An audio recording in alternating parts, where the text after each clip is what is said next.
Shalom saudara-saudari terkasih, sidang jemaat yang diberkati Tuhan. Saudaraku, kita akan lanjutkan tentang David Koresh. Ya, kemarin kita sudah mempelajari bagaimana latar belakang kehidupan dari David Koresh. Seorang anak yang kesepian, yang mengalami kesulitan belajar, ya dia disleksia, saudaraku. Dan dia gagal juga dalam sekolahnya, kemudian dia sempat menghamili akan gadis usia 15 tahun.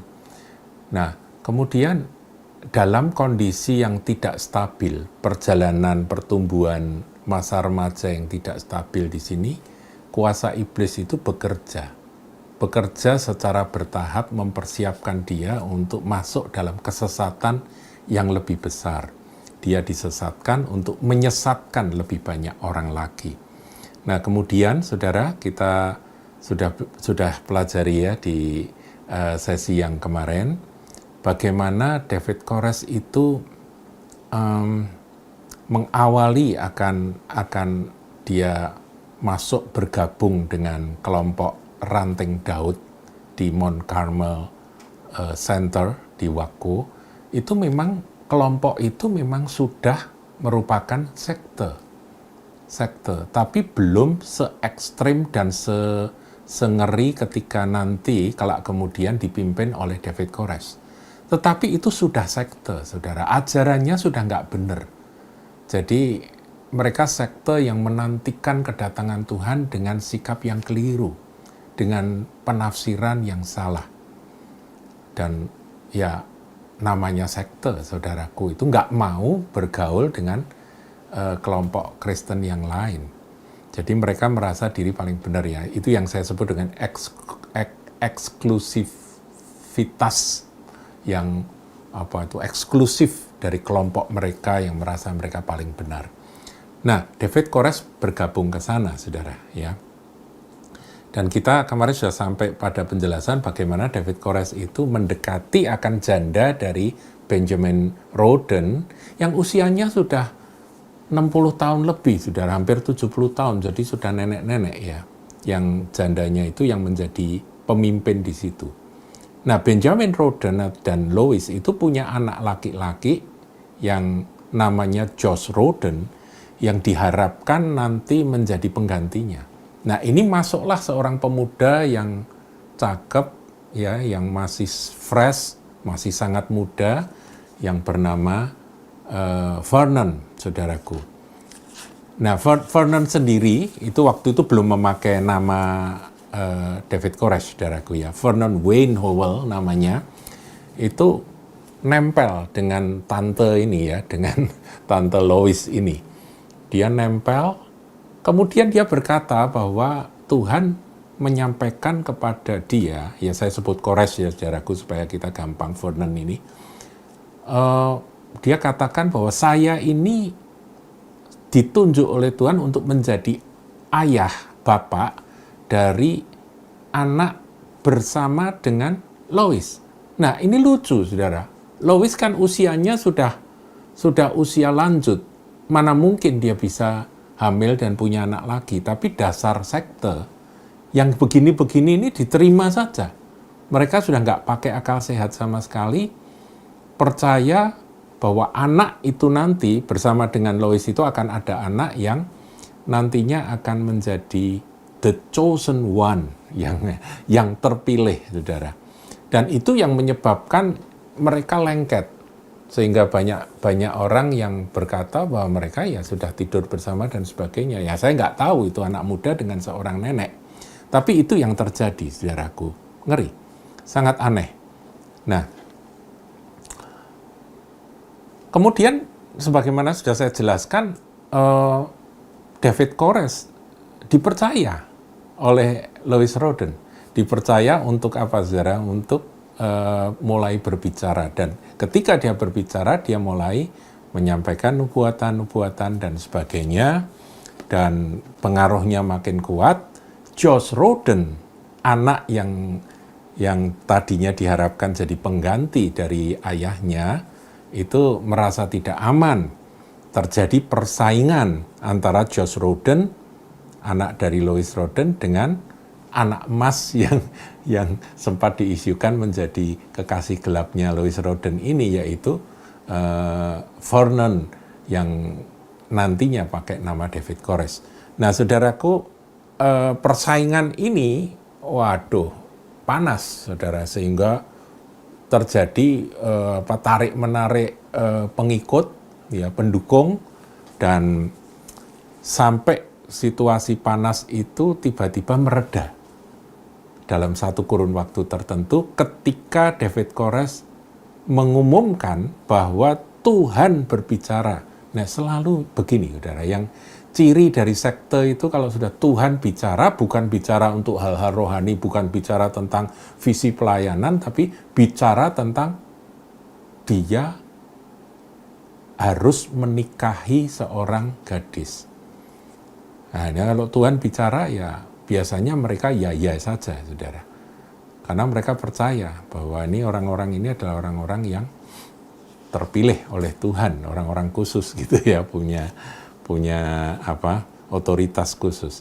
Ya, dia menyatakan bahwa akan menikah dengan seorang gadis usia 14 tahun. Jadi ya saya kira campur aduk, saudaraku, ini pedofil juga ya, anak 14 tahun mau dinikahi.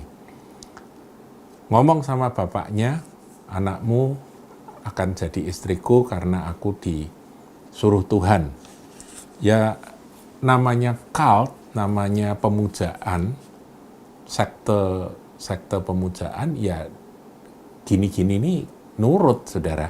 Akhirnya Rachel itu diserahkan jadi istrinya umur 14 tahun, saudaraku.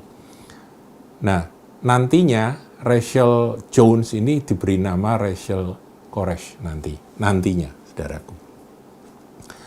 Rachel ini kelak punya adik yang masih juga kecil, masih remaja juga ya.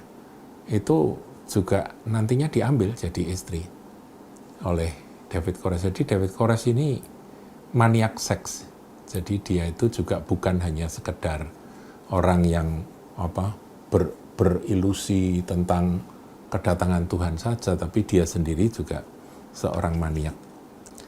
Nah, suasana tenang itu, kenapa tenang? Ya karena Louis akhirnya memihak kepada putranya lagi, karena dia merasa ditinggalkan oleh kekasih gelapnya ini, saudaraku ya.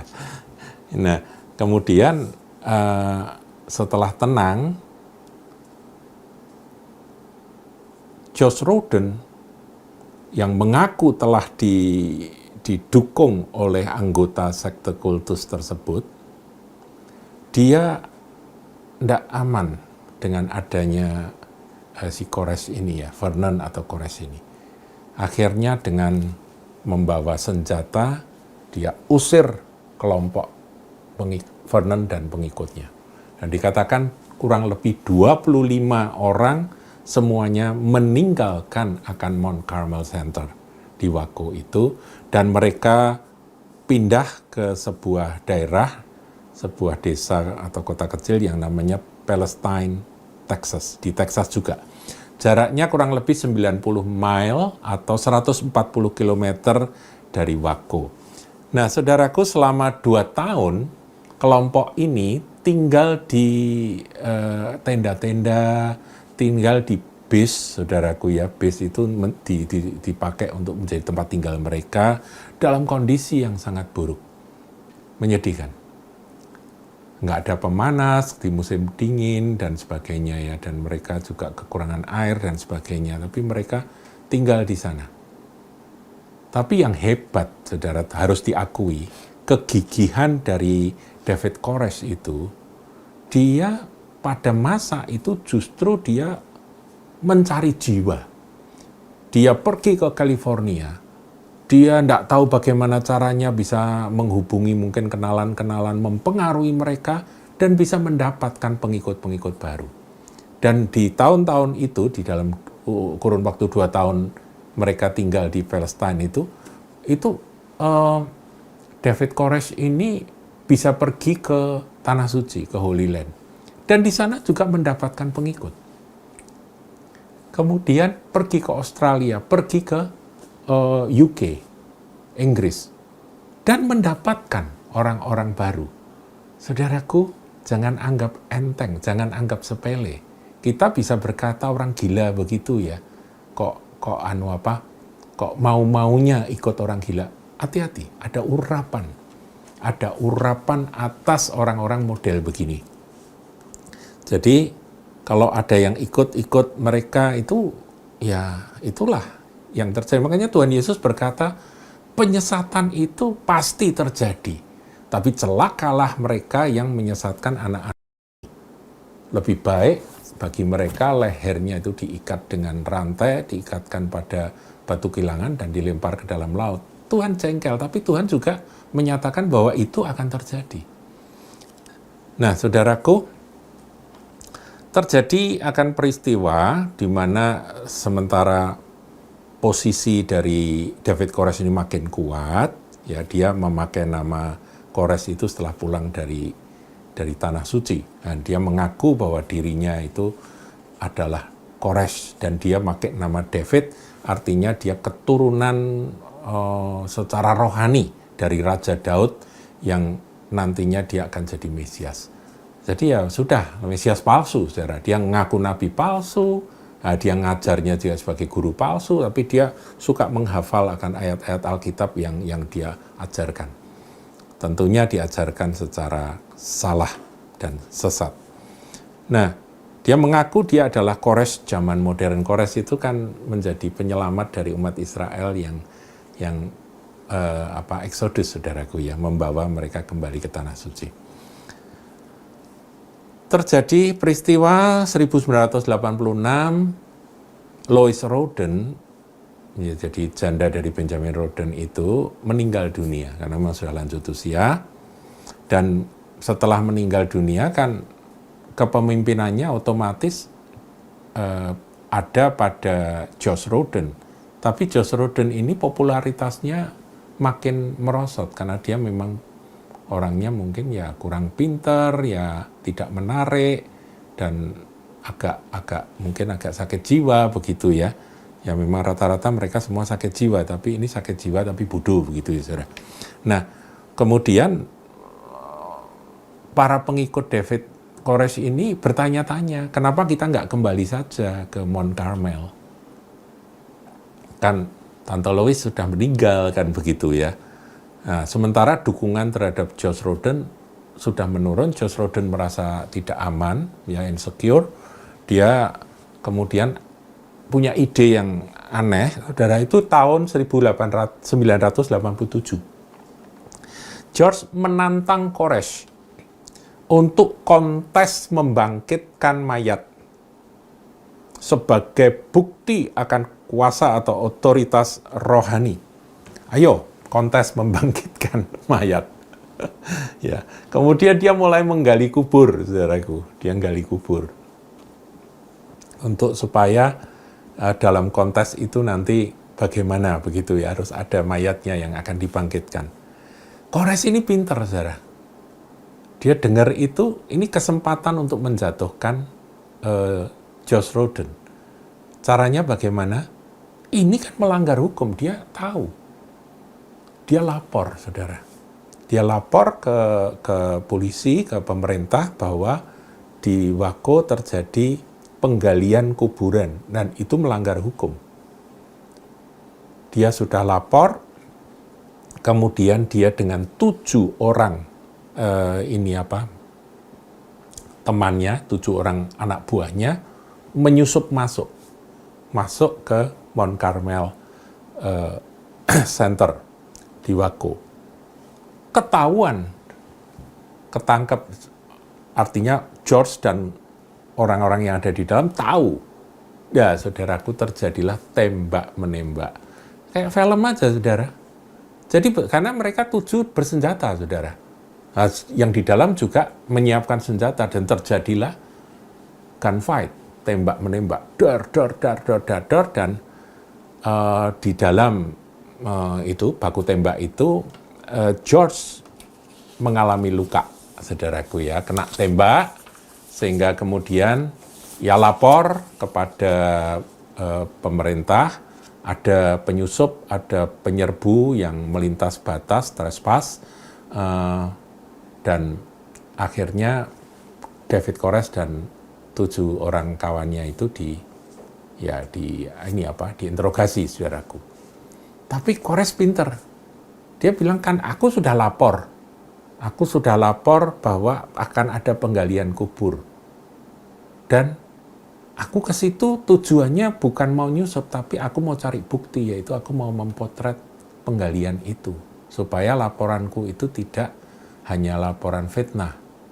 Nah, setelah ribut-ribut begitu, akhirnya dia dibebaskan, saudaraku. Mungkin pemerintah, pengadilan, dan sebagainya males ya ngurusi orang-orang gila begini ya. Akhirnya sudahlah, kalian ribut-ribut sendiri ya, sudah dibebaskan. Tahun 1989 terjadi sebuah peristiwa. Tadi saya katakan bahwa Josh Roden ini memang agak kurang waras. Ada seorang anggota dari sektenya dia itu namanya Wemendale Adair. Wemendale Adair ini tiba-tiba dia mengaku, aku adalah Mesias yang sejati. Wah, ini Josh Roden marah. Dia ambil kapak, ini seperti film, saudaraku. Langsung dipukul kepalanya. Di tengkorak kepalanya ini dipukul kapak, mati, saudara. Jadi dia membunuh orang, Josh Roden. Ya, otomatis ditangkap polisi. Dan ditangkap polisi, dia sempat masuk ke rumah sakit jiwa, dicek, kemudian dia ditahan. Dan selama ditahan, tidak diceritakan ditahan sampai berapa tahun, saudaraku. Saya kira sampai tahun 1993, di mana Waco itu dihabisin oleh FBI, itu dia mungkin masih ada dalam tahanan. Saya nggak ngerti. David Koresh lah yang ambil alih kepemimpinan. Nah, saudaraku, disitulah David Koresh mengumumkan bahwa dia adalah turunan secara rohani dari Daud, Raja Daud. Kemudian saya selalu menyebut bahwa Camp David gitu. Jadi di dalam kemah Daud itu, di dalam kemahnya Daud itu, peraturan-peraturannya dia lakukan semau-maunya dia. Apa yang dia lakukan, saudaraku? Nah, dari pengakuan beberapa wanita, ada yang lolos ya, ketika penyerbuan itu ada yang lolos, ada juga yang sudah keluar sebelum mereka melarikan diri sebelum terjadi penyerbuan. Itu macam-macam, saudara. Pengakuan salah satunya dapat saudara temukan di dalam YouTube itu wanita yang menjadi istri nomor 28. Ditanya, loh kamu jadi istri itu apakah ada pernikahannya? Tidak ada pernikahannya. Nggak ada. Jadi orang yang dipanggil untuk diajak tidur sama David Koresh, ya itulah disebut istri. Karena David Koresh bertujuan untuk punya 24 anak yang nantinya akan jadi tua-tua, yaitu tua-tua itu ya, yang ada di sekeliling anak domba itu, tahta anak domba itu, yang melempar mahkota itu dia bisa tafsirkan itu nanti keturunannya dia. Ini aneh-aneh, saudara. Memang orang-orang sudah pikirannya sudah kebalik-balik, sesat. Nah, itulah yang terjadi di Waco pada waktu itu, saudara. Jadi juga ada dugaan penyiksaan anak, ada dugaan, ya kalau pedofil, adiknya istri yang umur 14 tahun tuh umur berapa, saudara? Itu akhirnya juga diambil juga jadi istri sama dia. Jadi ya masih remaja-remaja kecil gitu. Saudaraku, ini mengerikan sekali. Jadi dia, ya menurut saya seks maniak ya. Jadi kalau iblis bekerja menguasai seseorang, pasti urusannya ke sana. Salah satu cirinya itu ke sana. Dan yang lebih mengerikan saya lihat di kesaksian yang saudara bisa cari di YouTube, itu ada bagaimana seorang ibu dan anak perempuannya dua-dua diambil sama David Kores. Dan mau, saudaraku, nurut, saudara. Waktu ditanya, apa kamu anggap bahwa perbuatan David Kores pada waktu itu tuh normal? Iya, pada waktu itu kami anggap itu normal. Saudaraku, cuci otaknya luar biasa karena ada roh. Dan itu yang dilakukan sampai akhirnya, ya seperti yang saya ceritakan di awal kemarin, bagaimana sampai akhirnya ada 4 petugas dari ATF yang mati, kemudian dikepung sampai 51 hari pengepungan dan sebagainya, dan kemudian tidak bisa dinegosiasi, akhirnya diserbu. Ada yang lolos, saudaraku, beberapa kesaksian yang lolos. Kalau nanti ada waktu, di lain kesempatan saya akan ceritakan bagaimana kesaksian mereka yang lolos itu, bagaimana pandangan mereka tentang David Kores. Ya, setelah sekian tahun, itu ada, saudara. Jadi, saudaraku, penyesatan ini memang betul-betul terjadi. Saya sengaja mengupas ini secara cukup detail, supaya apa? Dengan detail ini saudara tahu bahwa kalau ada step-step yang model-model seperti itu, kita harus hindari. Kalau ada pemimpin-pemimpin rohani yang katanya Kristen, katanya diurapi, katanya penuh dengan karunia, tetapi yang bicara tentang akhir zaman, tetapi ada buah seperti itu, saudara harus segera berwaspada. Kita yang waras mungkin senyum ya, ini kok ada ya orang yang mau percaya sama itu. Tapi kalau mereka yang sudah terpengaruh, saudaraku, nggak bisa diajak omong. Mereka sudah kayak dibutakan. Jadi ini sangat berbahaya karena ini permainan roh. Jadi kebenaran semacam ini harus diungkap, harus disingkapkan. Saya akan bacakan, saudara. Ini firman Tuhan justru munculnya di belakang ya. Iya.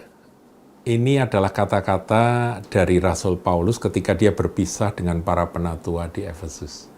Ini pamitan Paulus. Di Kisah Para Rasul 20 ayat yang ke-26. Sebab itu pada hari ini aku bersaksi kepadamu bahwa aku bersih dan tidak bersalah terhadap siapapun yang akan binasa. Berarti ada ya di antara umat Efesus yang nantinya akan binasa. Paulus berkata, aku bersaksi loh ya, aku bersih dan tidak bersalah. Kemudian ayat yang ke-27. Sebab aku tidak lalai memberitakan seluruh maksud Allah kepadamu. Nah, hari-hari ini kita membahas tentang ajaran-ajaran sesat, itu termasuk bagian kebenaran. Tuhan bermaksud, memang dia akan datang, tapi jangan sampai kedatangan Tuhan Yesus kali yang kedua itu menjadi bagian yang akhirnya disesatkan. Ingat Tuhan berkata, waspadalah ya. Ayat 28, karena itu jagalah dirimu dan jagalah seluruh kawanan, karena kamulah yang ditetapkan Roh Kudus menjadi penilik untuk menggembalakan jemaat Allah yang diperolehnya dengan darahnya sendiri. Ayat 29, ini awas-awas buat kita semua. Orang-orang yang dipakai Tuhan untuk ngajar dan sebagainya, menjadi gembala-gembala dan sebagainya. Aku tahu bahwa sesudah aku pergi, kata Paulus, serigala-serigala yang ganas akan masuk ke tengah-tengah kamu dan tidak akan menyayangkan kawanan itu. Siapa itu? Serigala-serigala ganas.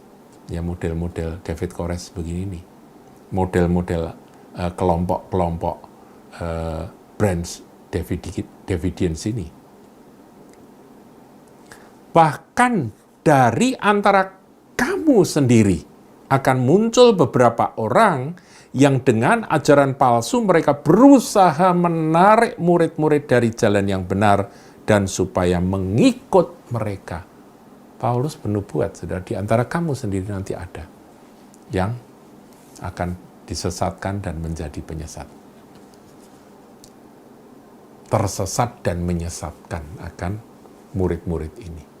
Jadi Paulus itu dengan urapan roh itu mengucapkan kata-kata bahwa memang gereja itu nanti sebagian akan kena penyesatan. Ini Efesus, saudaraku ya. Saya kira ini mewakili gereja manapun juga. Jadi kita yang menjadi umat Tuhan, mari kita waspada, saudaraku.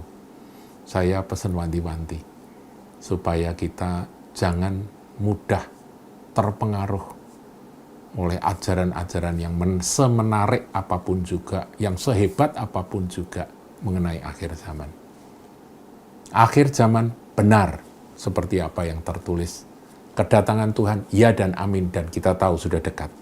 Tetapi kita harus ngerti, ini adalah wilayah yang rawan penyesatan. Makanya Tuhan Yesus mengingatkan, waspadalah. Tuhan Yesus memberkati.